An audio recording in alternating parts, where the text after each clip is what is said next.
Winner takes all. Oh! You may need protection. Danger, danger! The Transformers, robots in disguise. What's going on, everybody? And welcome back to another episode of What's That? What's that? Welcome back, guys. My name is Nick the Viking, and this is my father, Ruben the Toy Man. That's me. This is a show where we dive into some pop culture stuff and give a little bit of history and backstory about it all. Tonight, we're going to introduce some very exciting pieces, so I can't wait to divulge what we're going to do. If you're new to this channel, it's the perfect time to hit that subscribe button, the notification bells, so you're up to date with everything we do, because we have different shows throughout the week, such as the Stereo Joe Show, where we interview some artists from all around the world and dive into some music. Oh, yeah. Every topic is always interesting, so let's do it. If you haven't already, follow us and even give the video a like. Tonight's episode, the theme is robots. Robots! We love robots! Yay! Oh yeah.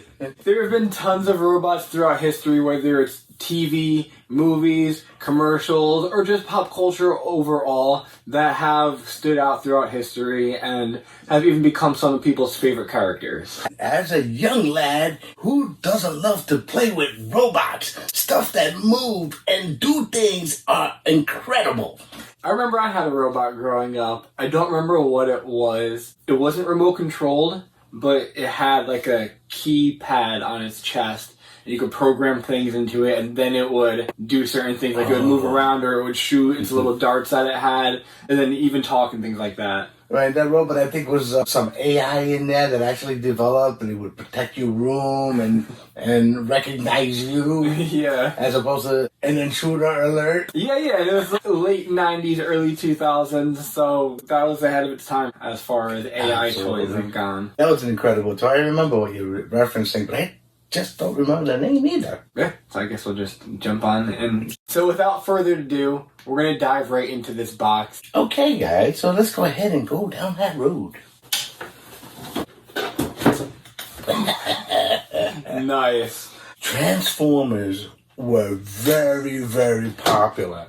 And this particular Transformers is from the movie. It's Optimus Prime, and it's really, really a nice piece. Very intricately detailed, and it takes about 20 steps to transition this from a robot into a semi. Oh, yeah. If you're going to go Transformers, you got to go big, and there aren't many that can top Optimus Prime. This particular piece is from 2013, made by Hasbro. It is a very nice piece. It's got a couple of accessories. Who didn't love transitioning a toy from one toy to another? You get twice the fun out of it. Back in the day, even the cars, not many of the doors would open or things like that. So it was cool that the doors would open, but the entire car would open and transform into something completely different. So you can have a car that you can ride around with, or you can transform it into a robot and then have an epic battle. They're so complicated, too, so it's not for everyone, but those who do indulge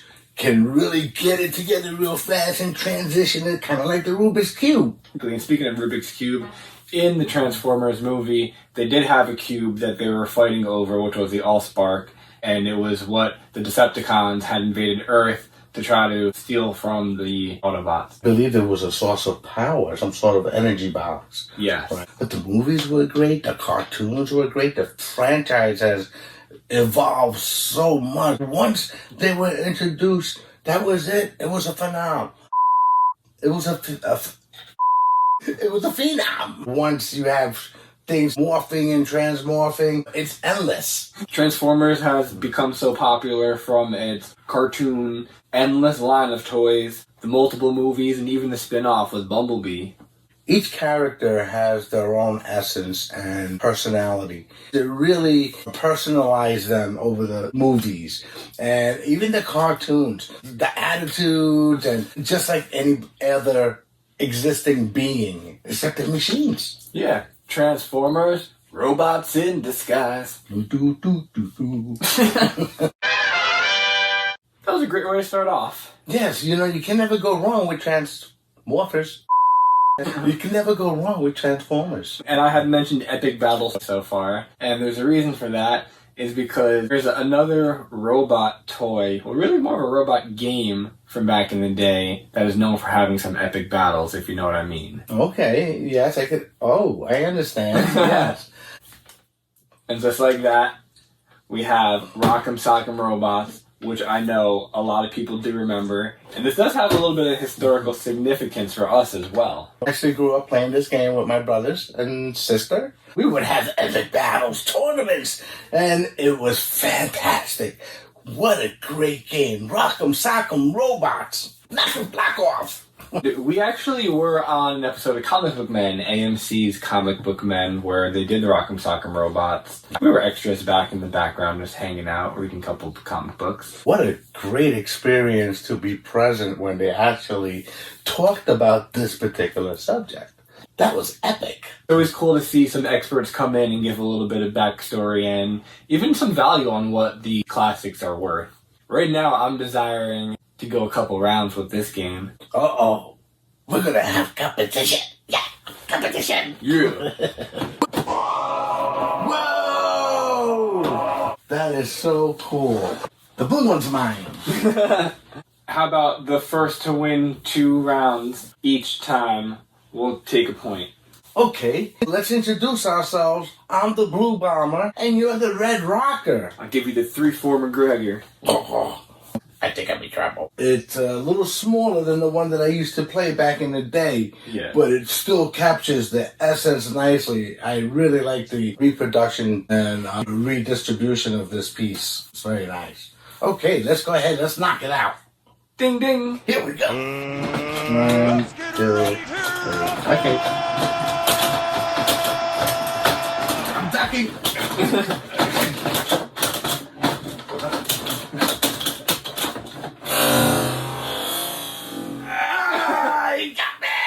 Alright, that's the first of 3 rounds. I just need to get one more round to clinch a point. You knocked my black off. Round 2, the first segment. Ding, ding, ding. Ding, ding. Okay. Okay, give him a right. Give him a left. Man, this is tough. I gotta stop hitting. Oh, you got me. He did it. 1 point. Oh, man, I got a donut. And my block marked off. The first one to score 3 points will be the best of 5. Oh, tonight. okay. Healthy competition. That's what it's all about. Oh, yeah. Alright. Oh, that was a lot of fun. Coming off a round 1 victory, I think I'll hop into that box and see what I've got for you today. We are taking it old school with the Schilling Martian Invader tin wind-up toy. Oh, wow. This is a very nice piece. Got some nice graphics on the box. It is definitely a tin wind-up toy that does something. What to do? When you wind this up, it actually does walk on its 6 tentacles. This is a reproduction of a 1970s Japanese toy that was produced back in the day. Okay. That was actually the wind-up toy, all made of all tin, came with the key, you wound it up, you put the 6 legs together, and it would walk and it would terrorize your room. Yeah, well, it looks pretty terrifying right now. He's little. Run. Don't walk. Run for your life. Egads, man. Why are you still standing there? I said run. Beware, the walking beast from the angriest of red planets. It's Mars. Yes, save your precious little things and skedaddle, for you see, they hate you. Not you personally, just the idea of you taking this earthly planet for granted. Interesting. On this box, you see, he's not alone. He came with a whole fleet. Yes, I see that. Anytime you talk about robots, you have to think about space and Martians. You start thinking about War of the Worlds, Star Wars, and so on. It brings you to different levels of understanding. Wind-up tin toy is always fun. And this one actually did remind me a lot of War of the Worlds, because the Martians that came in were very similar to this. They were extremely tall. They had almost tentacle-like appendages that they would travel on. I actually thought this was from it when I first looked at it. I had to look it up to verify. They're from the Martian Invader game. Holy moly, we didn't even know. This makes so much sense. Okay, Schilling is a company that puts out a lot of retro toys and games and all different kinds of things. Oh, this to be associated with Martian Invaders game makes it that much more desirable. Who doesn't remember going to the arcades back in the day and playing games like Galaga? Space Invaders, all up to the imagination. I think we should expose it to the earth air and see if it can breathe. Yeah, let's make it breathe and see if it works. Yeah.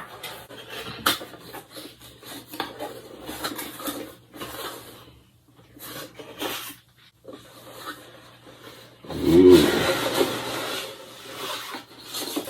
Oh, there's some paper in there. Wow, look at that. I think in here is a certificate of authenticity. Toy number 15,811. Name of toy, Martian Invader. It is a 2006. It's on here. Oh, nice. Oh, okay, I like that. See, it pulls in more information as you unbox. Got the key right here with Schilling etched into both sides. It is mint condition. The graphics on it are beautiful. Vibrant colors. I played with a lot of tin toys in my time. You walk like an alien. It works. But it works.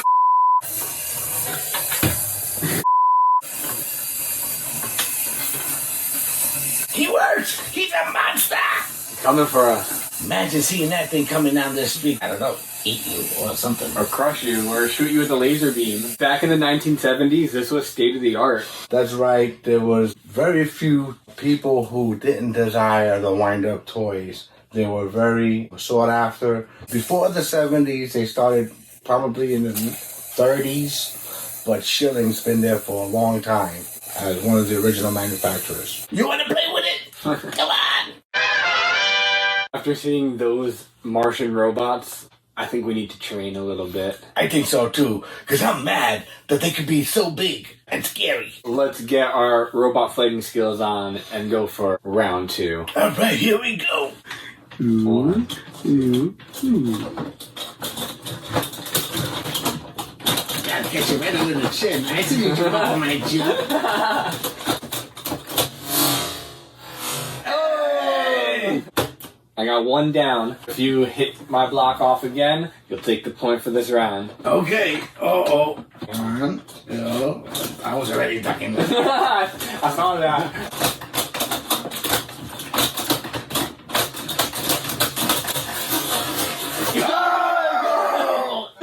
Nice. That was a tough fight.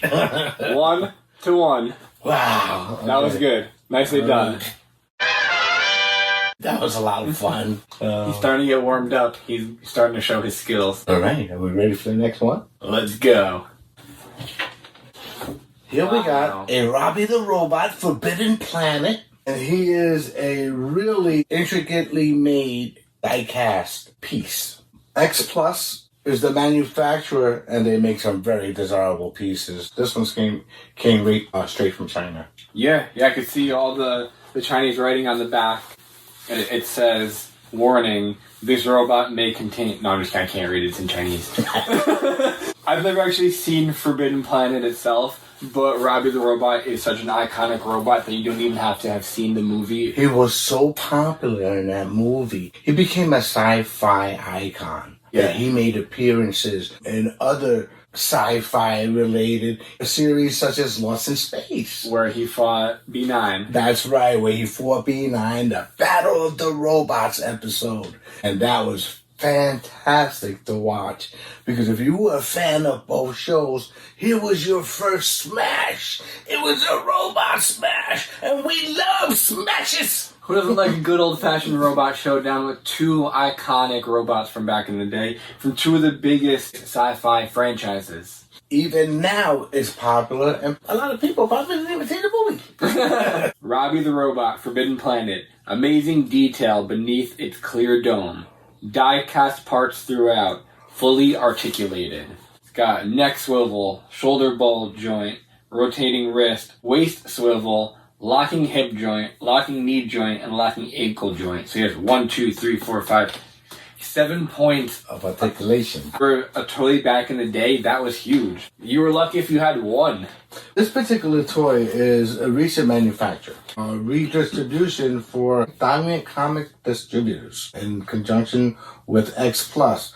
Initially came out in 1966, but this is a die-cast replica of it. Why don't we unbox it? Ooh. What do you say? Back-to-back robot unboxing. Let's breathe this baby! Ooh, we got styrofoam. Ooh, foamy.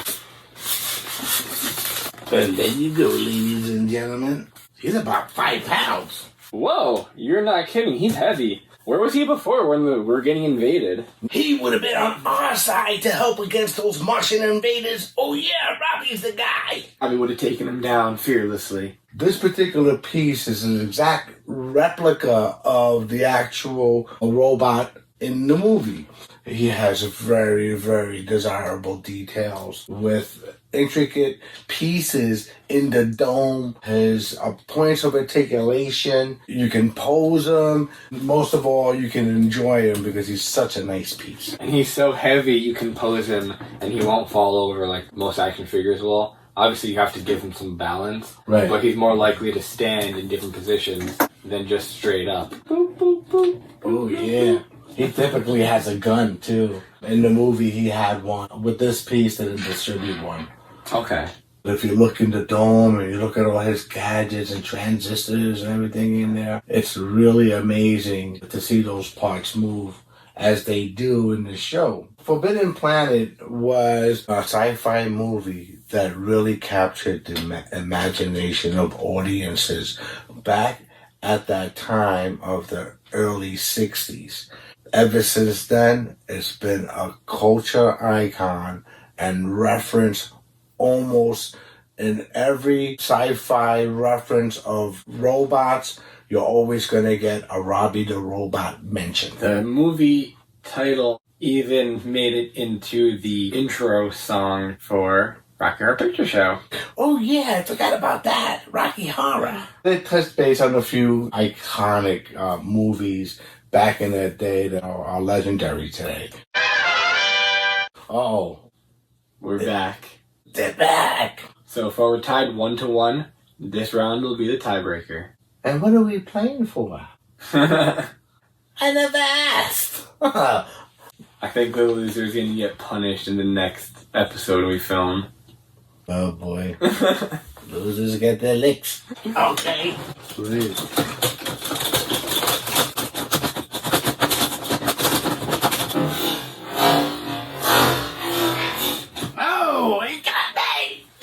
Alright, I'm ahead right now. Oh, good job. That was a good job. Thank you. When you caught me looking, you told me my shoelaces were untied. Right.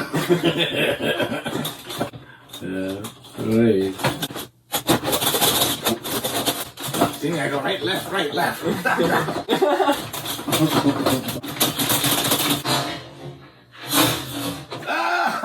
I got it.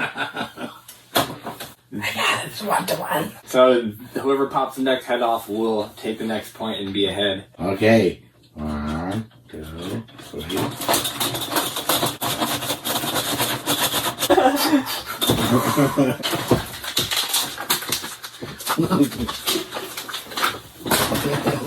No.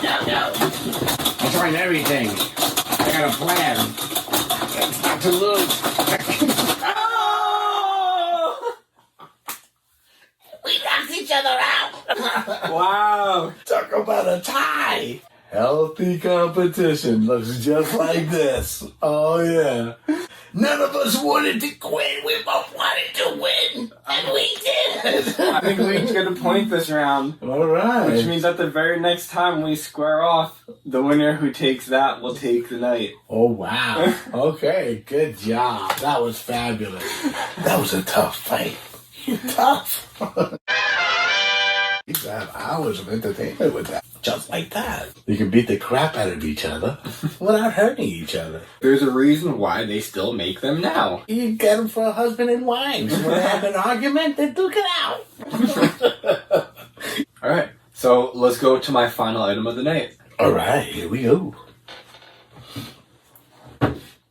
Speaking of hours of entertainment. Oh! The Terminator franchise is known for hours of entertainment as well. I really like this piece. You picked a really good one here. Arnold Schwarzenegger in the Terminator, 90s. Those movies were so popular. And when Arnold came on the scene, people didn't know what to expect. Here, this is actually the Terminator 2 Terminator T-800 Future War Ultimate Terminator with battle noises and light up eyes. This piece is from the 90s. I believe it's 1991. Oh, just as old as I am. If I'm not mistaken. He has 2 catchphrases. One of them being, "Hasta la vista, baby." Oh, yeah. He's got an awesome weapon. He's got his sunglasses. He's a little tore up. But he is the Terminator, the original robot. Dressed in his iconic leather gear, the Terminator movie was ahead of its time. The company Skynet had this AI technology that started to corrupt and take over the world. There's only one person who can save the planet, and that was John Connor. John Connor. There was the T-1000 that was a shape-shifting Terminator that came to take him out, which is why you had the T-800 there to protect him. Sarah Connor, though, initially was being protected because of what was to come in the future. What was to come was John. Arnold, in the first movie, was hunting her down. In the second movie, he returned to defend her. He'll be back. And he was. And he did. Oh yeah, like he tore up nice, but you can see his face broken and his leg. You can't see behind there. But you can see his metal torso. It's fabulous that you see that. And to have something from the 90s, now remember now, this is vintage. It's in real nice shape, great graphics on the box, and who doesn't love themselves a little bit of Arnold? He would get involved with other movies that he made just fabulous, including Predator, Commando, and he did a bunch of other movies, but those are 2 that really stick out to me because when those came out, he was nothing but a badass. We had mentioned the lifting competition between Arnold and Lou Ferrigno in our cartoon episode, which is actually our very first episode that we did. Lou Ferrigno, we did touch a little bit of Arnold, so it's only fair, since we're talking about Arnold, that we've mentioned Lou Ferrigno as well. Give him a couple of respectful shout-outs. Yeah. Terminator returns to the future to fight tomorrow's evil cyborgs. The future war cyborgs are tough, but for all-out battle, there's no stopping the ultimate Terminator. Does anybody remember watching the opening scene of the first Terminator? Arnold was naked. But it was fabulous. People just didn't know what to expect. And after that, the rest is history. If you do want to give any honorable mentions to any robots that did not make it here tonight, one I want to shout out is Bender from Futurama, because I don't think we have any Bender items. But Bender is one of the more modern, iconic robots of the cartoon scene in Futurama. He is a beer-drinking, cigar-smoking badass. Want to mention Inspector Gadget. Ooh, okay. He's got all these accessories within him. There's no way that he's human. He may have human consciousness, but he doesn't have human anatomy. An honorable mention. All right. Go Gadget respect. I dig that. That's right. Give one more shout out to Cyborg from DC, Teen Titans, the Justice League. Cyborg is one of the badass robot human superheroes of our day. We had the Bionic Man at one point, Lee Majors, right? It's true. Not that he's a robot, but he had robotic parts. And that was absolutely awesome. But there's so many more. We're just starting to scratch the surface. He had the technology. And they rebuilt them. This is the final round of the night. Oh, here we go. Winner takes all. Loser get licks. Here we go. 1, 2, 3.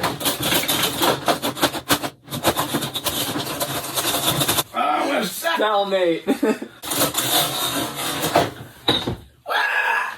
Alright. I got one. Nice. I'm down, but I'm not out. That was tough.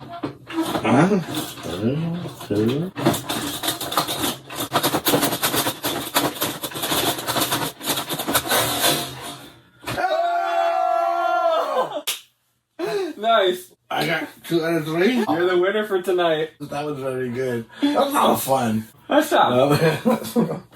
I guess I still got it. I'm retiring now. Going out as a champ.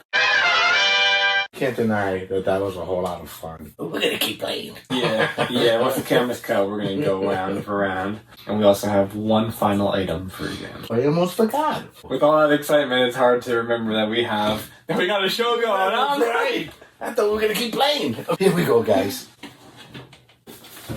Oh. B9 from Lost in Space. We had just mentioned him in Battle of the Robots with Robbie. What a nice piece made by Diamond Select Toys. I believe this piece is from 2015. Don't tell Robbie, but I was secretly rooting for B9 in that fight. See that? And B9 won. B9 is an iconic robot from the Lost in Space TV series, most commonly known for the verbiage, "Danger, danger, Will Robinson, danger, danger." Lost in Space was a 1960s TV series that hit the TV scene and was not very popular in the beginning, but then got this cult culture following, and it's been strong ever since.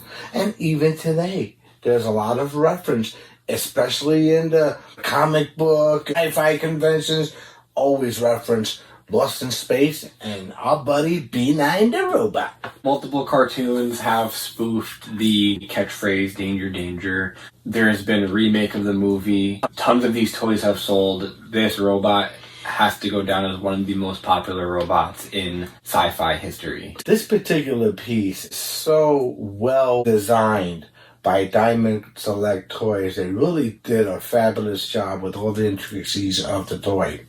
It has a try me button on it, so let's go ahead and see if it still works, guys. All right, here we go. You want to try? It's on your side. Go ahead. Take a swing at it. Yeah. It's not working. Okay, guess what that means, guys? Means that we're gonna burn it. I'm kidding. It means that we're gonna open it and we're gonna get some batteries into this bad boy. Yes, let's try that. Let's get a closer look too. The details on this robot and the lights, and it's so flashy and exciting to see. I want to share that with you. Let's unbox. Yeah, buddy.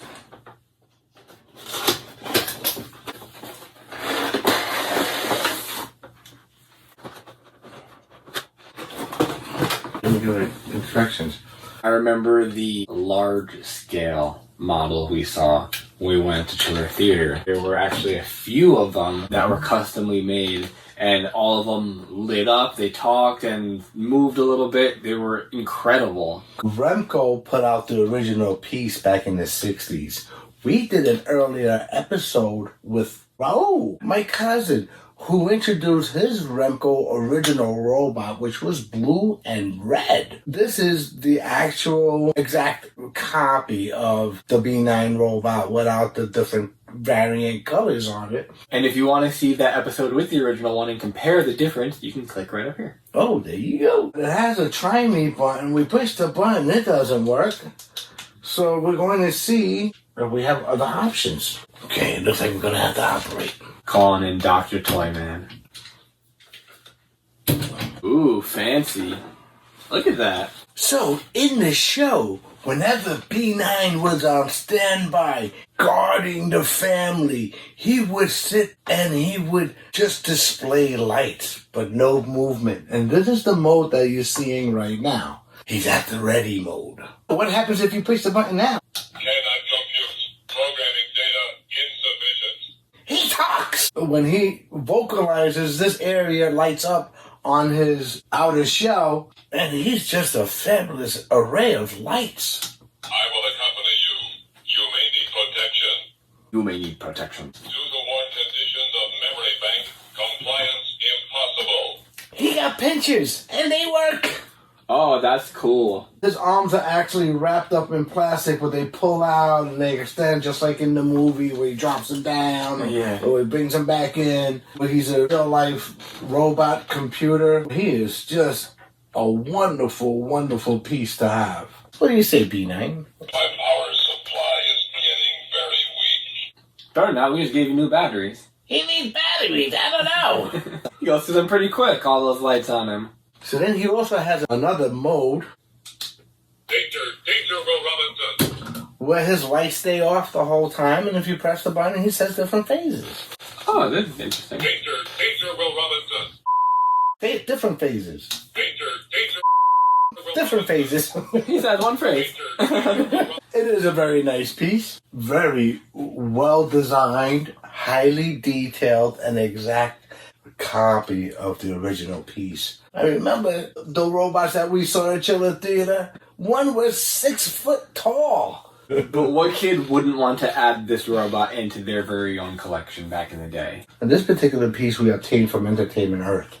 And whenever they put these pieces out, the adult collectors go after them because they're still so desirable. What an epic, nostalgic piece to add to your collection. And Entertainment Earth is known for putting out a lot of high-quality collectible items and also a lot of limited edition items. Aside from being from Entertainment Earth, there's something special about this robot that makes it more highly desirable. And now that you mention it, I almost forgot. We had the distinct pleasure of meeting character Will Robinson, William Yumi, and Major West, Mark Goddard. Very nice guys. And they were kind enough to sign the back of the robot. They not only signed it with their name, also signed it with their character name, which is highly desirable because you get 2 autographs in one. We actually did recently see a Lost in Space helmet signed by the entire cast. That was valued, I think, around like $1,500 for the autographs together. That's right. But then the space helmet itself was its own collectible item. I believe they valued that around $1,200. Right, it was an original piece from the 60s. Collectors out there find that highly, highly desirable. They want to collect those pieces because you can't recreate those pieces with some of the actors and their passings. There will never be more. Lost in Space, gotta give them 2 thumbs up. The Class M3 model B9 General Utility Non-Theorizing Environmental Control Robot is the most important piece of equipment on the Jupiter 2 mission. Its computerized brain quickly processes complex calculations and makes logical deductions, and its memory banks contain a vast repository of knowledge as well as numerous technical skills. Able to function in harsh climates or even the vacuum of space, B9's sensors allow it to gather a wealth of data on the surrounding environment, and its tests on the air and soil are a vital part of the expedition's research. B9 is also incredibly powerful with limbs that can lift heavy objects and defensive weapons that include a laser beam and electrical discharge. Fabulous. Alright, I wouldn't mess with him. Well, there you go. Now you have all the intricate knowledge on B9 the robot. Anytime that B9 came on the screen, you knew the hero was in the house. That's right. And this box itself has a lot of space designs here on it. Very reminiscent of the show and a great carrying case for your B9 robot. Fabulous. Whether we covered it tonight or not, which is your favorite robot of all time throughout history? There's been other robots too over time. We had the Megazords Mechagodzilla, the Iron Giant, Gigantor. and even Dragonzord. That's it. Yeah, and you can actually catch an episode of the Dragonzord facing off against Godzilla in Bat and the Sun's most recent Superpower Beatdown. That was an epic episode. Oh yeah. 2 favorites going head to head. That's a smash. We all know from the recent episode of the superhero teams, the Green Ranger was my favorite Power Ranger. It's nice to be able to reflect back to some of those older episodes and still find relevance with what we're currently covering. I love it. If you've missed any of them, feel free to hit our playlist of What's That and binge them all away. And if you want us to cover a particular subject matter, let us know, and we'll see what we have. Thank you so much for joining us for another episode of What's That? What's that? And even though I am tonight's loser, we are going to do something different with the punishment. It's not going to be featured in this episode. You're actually going to want to stick around till next episode. During that, we'll air my punishment as well, which will be part of that episode. Well, when he introduces as something special, that's going to be a great moment for What's that? You don't want to miss it, so we'll catch you next time. Until then, peace. Peace out, everybody.